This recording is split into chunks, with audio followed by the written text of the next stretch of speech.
আসসালামু আলাইকুম। North BD থেকে আপনাদের সকলকে স্বাগত। আজকে আমরা আলোচনা করব ছাদের সবজি চাষ ও শহরে কৃষির সহজ উপায়। শহরে জায়গা কম, কিন্তু ছাদ ফাঁকা পড়ে থাকে। যদি বলি সেই ছাদ থেকেই আপনি মাসে 1000 টাকার সবজি তুলতে পারবেন, তবে কি বিশ্বাস করবেন? আজকের পর্বে সেটাই জানবো। কিভাবে ছাদে সহজে সবজি চাষ করতে পারবেন, কিভাবে শুরু করবেন, কি কি লাগবে আর কিভাবে যত্ন নিবেন। মূল আলোচনায় চলে যাই।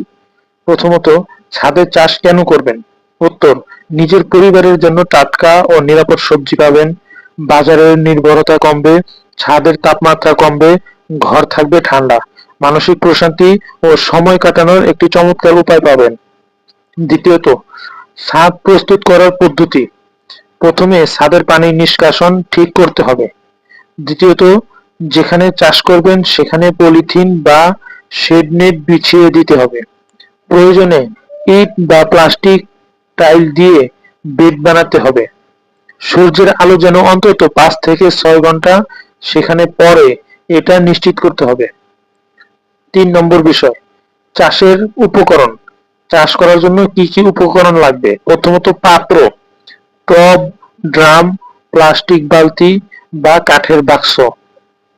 দ্বিতীয়ত, মাটি, বাগানের মাটি প্লাস গোবর সার প্লাস বালু ও কোকোপিট। তৃতীয়ত, বীজ বা চারা বিশ্বস্ত উৎস থেকে সংগ্রহ করতে হবে। আর চতুর্থত, সেচ ব্যবস্থা, হাতের স্প্রে বা ছোট ড্রিপ সিস্টেম থাকতে হবে। আর চতুর্থ বিষয় হচ্ছে কোন কোন সবজি ছাদে চাষ ভালো হয় সেগুলো সম্পর্কে জানাবো। টমেটো, বেগুন, মরিচ, লাউ, করলা, ধনেপাতা, পেঁয়াজ, পুঁইশাক, পেঁপে, এই সকল সবজিগুলো ছাদে ভালো হয়। লতানো গাছের জন্য ছাদে তার বা বাঁশের মাচা দিতে হবে, এতে ফলন বাড়বে। আর 5 নম্বর বিষয় হচ্ছে যত্ন ও রক্ষণাবেক্ষণ। নিয়মিত পানি দিতে হবে, তবে জলাবদ্ধতা যেন তৈরি না হয় সে বিষয়ে খেয়াল রাখতে হবে। প্রতি 15 দিনে জৈব সার দিতে হবে। পোকামাকড় হলে লবণ পানি বা নিম পাতার বালাইনাশক স্প্রে করতে হবে। অতিরিক্ত রোদ হলে ছায়া দিতে হবে। আর 6 নম্বর হচ্ছে আনুমানিক খরচ ও লাভ, এই সম্পর্কে জানবো। শুরুতে 15 থেকে 20টি টব, বীজ, মাটি, সার মিলিয়ে খরচ হবে প্রায় 3000 থেকে 5000 টাকা। 2 থেকে 3 মাসের মধ্যে আপনি নিজের পরিবারের মাসিক সবজির চাহিদা মেটাতে পারবেন।